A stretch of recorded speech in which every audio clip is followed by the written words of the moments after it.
भगवान जगन्नाथ की कहानी।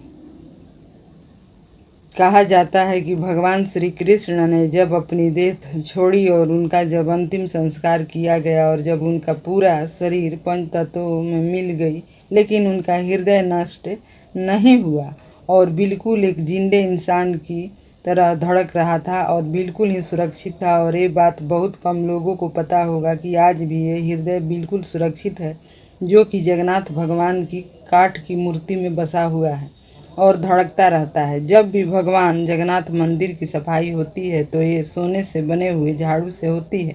भगवान जगन्नाथ को कलयुग का भगवान भी माना जाता है। उड़ीसा के पुरी में भगवान जगन्नाथ जी अपनी बहन सुभद्रा और भाई बलराम के साथ विराजमान है, परंतु भगवान जगन्नाथ से जुड़े हुए बहुत से ऐसे भी रहस्य है जिसका आज तक कोई पता नहीं कर सका। जगन्नाथ भगवान की प्रतिमा हर 12 वर्ष बाद बदल दी जाती है और जब प्रतिमा को बदलना होता है तो पुरी में हर जगह की लाइट बंद कर दी जाती है। मंदिर के चारों तरफ सीआरपीएफ सेना लगा दी जाती है ताकि कोई भी व्यक्ति मंदिर में घुस न पाए। मंदिर में भी पूरी तरह से अंधेरा रहता है और पुजारी के आंखों पर भी एक पट्टी बांध दी जाती है और पुजारी अपने दोस्तों हाथों में दस्ताने पहनकर पुरानी मूर्ति में से एक ब्रह्म पदार्थ निकालकर नई मूर्ति में डालता है। ये पदार्थ क्या है आज तक कोई पता नहीं लगा सका है और हजारों वर्षों से एक मूर्ति से दूसरी मूर्ति परिवर्तित करते रहते हैं। यह एक ऐसा अलौकिक पदार्थ है जिसको छूने पर इंसान का पूरा शरीर भस्म हो जाता है। माना जाता है कि इसका संबंध भगवान श्री कृष्ण से है।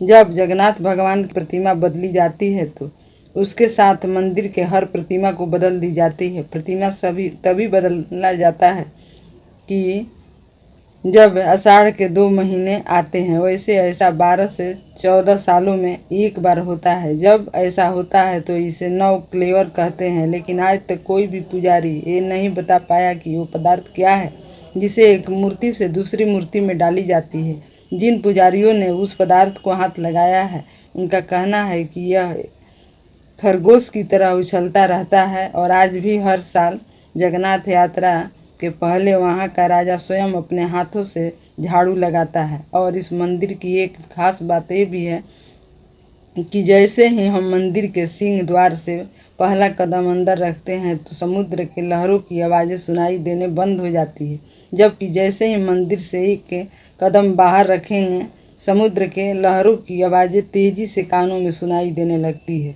अक्सर मंदिरों के ऊपर पक्षी बैठे हुए दिखाई देते हैं, परंतु जगन्नाथ मंदिर के ऊपर से कोई भी गुजरता हुआ नहीं दिखाई देता है और मंदिर पर लगा हुआ झंडा हमेशा हवा के विपरीत दिशा में लहराता है और पूरे दिन किसी भी समय भगवान जगन्नाथ मंदिर के मुख्य शिखर की परछाई नहीं बनती है। मंदिर के लगभग 45 मंजिल ऊपर लगे झंडे को प्रतिदिन बदला जाता है, क्योंकि ऐसा माना जाता है कि अगर एक दिन भी यह नहीं बदला गया तो मंदिर पूरे सालों के लिए बंद हो जाएगी। और मंदिर के शिखर पर एक सुदर्शन चक्र लगी हुई है जिसको हर दिशा से देखने पर उसका मुख आपकी तरफ भी दिखेगा। मंदिर के प्रसाद जब बनता है तो उसको पकाने के लिए एक के ऊपर एक बर्तन रखा जाता है और नीचे लकड़ी की आग लगाई जाती है और सबसे ऊपर रखे बर्तन का प्रसाद सबसे पहले पकता है। जगन्नाथ भगवान मंदिर में कभी प्रसाद घटा नहीं है और सबसे आश्चर्य की बात यह है कि मंदिर के